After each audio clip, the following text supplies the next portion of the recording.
You, John Fitzgerald Kennedy, do solemnly swear. I, John Fitzgerald Kennedy, do solemnly swear. That you will faithfully execute the office of President of the United States. That I will faithfully execute the office of President of the United States. And will, to the best of your ability. And will, to the best of my ability. Preserve, protect, and defend the Constitution of the United States. Preserve, protect, and defend the Constitution of the United States. So help you God. So help me God.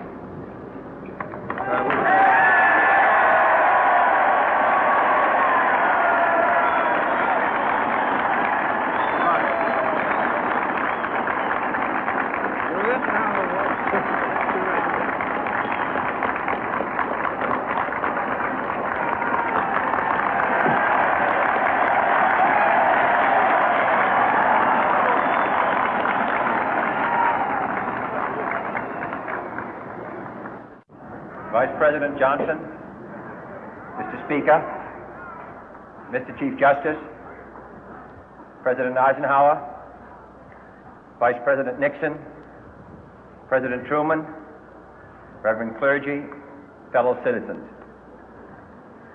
We observe today not a victory of party, but a celebration of freedom, symbolizing an end as well as a beginning, signifying renewal as well as change.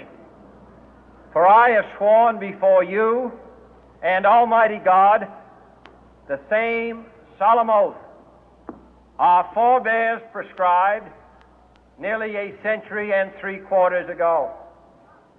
The world is very different now, for man holds in his mortal hands the power to abolish all forms of human poverty and all forms of human life. And yet the same revolutionary beliefs for which our forebears fought are still at issue around the globe. The belief that the rights of man come not from the generosity of the state, but from the hand of God. We dare not forget today that we are the heirs of that first revolution.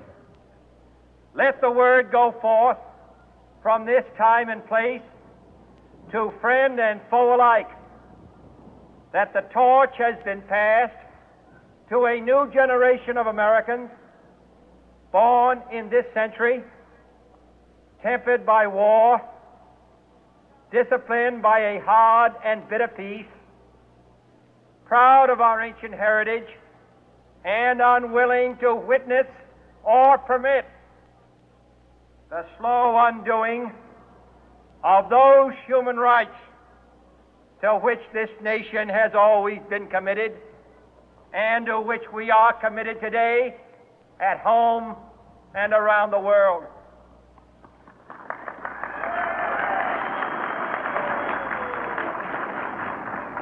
Let every nation know, whether it wishes us well or ill, that we shall pay any price, bear any burden, meet any hardship, support any friend, oppose any foe to assure the survival and the success of liberty.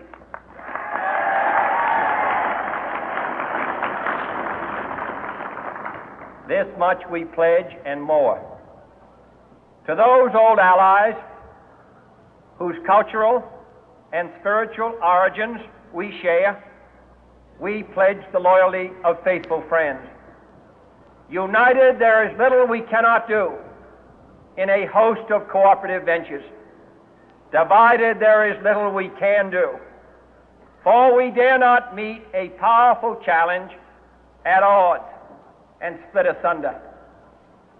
To those new states whom we welcome to the ranks of the free, we pledge our word that one form of colonial control shall not have passed away, merely to be replaced by a far more iron tyranny.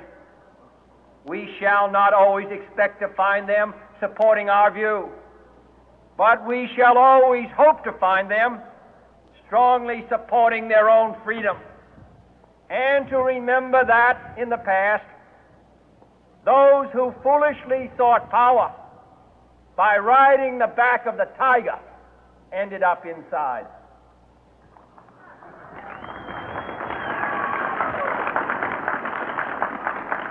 To those people in the huts and villages of half the globe struggling to break the bonds of mass misery, we pledge our best efforts to help them help themselves for whatever period is required, not because the communists may be doing it, not because we seek their votes, but because it is right. If a free society cannot help the many who are poor, it cannot save the few who are rich.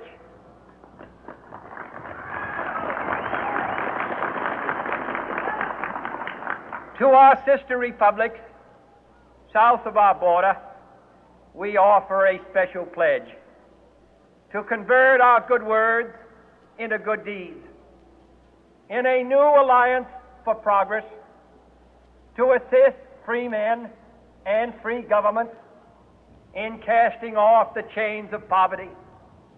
But this peaceful revolution of hope cannot become the prey of hostile powers.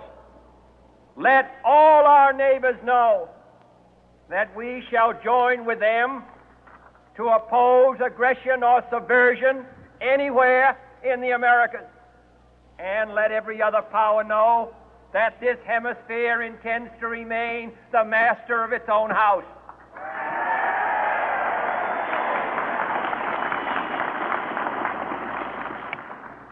To that World Assembly of Sovereign States, the United Nations, our last best hope, in an age where the instruments of war have far outpaced the instruments of peace, we renew our pledge of support to prevent it from becoming merely a forum for invective, to strengthen its shield of the new and the weak, and to enlarge the area in which its writ may run.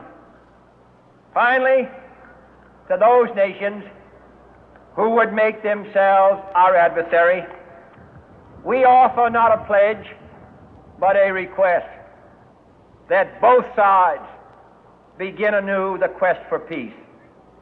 Before the dark powers of destruction, unleashed by science, engulf all humanity in planned or accidental self-destruction, we dare not tempt them with weakness, for only when our arms are sufficient beyond doubt can we be certain beyond doubt that they will never be employed. But neither can two great and powerful groups of nations take comfort from our present course, both sides overburdened by the cost of modern weapons, both rightly alarmed by the steady spread of the deadly atom, yet both racing to alter that uncertain balance of terror that stays the hand of mankind's final war.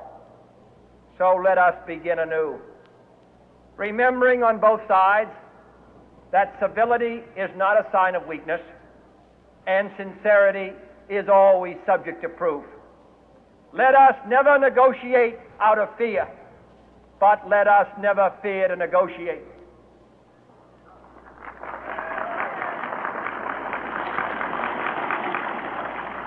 Let both sides explore what problems unite us, instead of belaboring those problems which divide us. Let both sides, for the first time, formulate serious and precise proposals for the inspection and control of arms, and bring the absolute power to destroy other nations under the absolute control of all nations.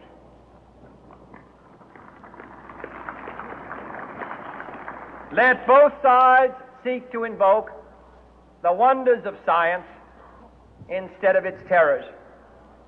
Together, let us explore the stars, conquer the deserts, eradicate disease, tap the ocean depth, and encourage the arts and commerce. Let both sides unite to heed in all corners of the earth the command of Isaiah to undo the heavy burden and let the oppressed go free. And if a beachhead of cooperation may push back the jungle of suspicion, let both sides join in creating a new endeavor, not a new balance of power, but a new world of law, where the strong are just and the weak secure and the peace preserved. All this will not be finished in the first 100 days, nor will it be finished in the first 1,000 days, nor in the life of this administration, nor even perhaps in our lifetime on this planet. But let us begin.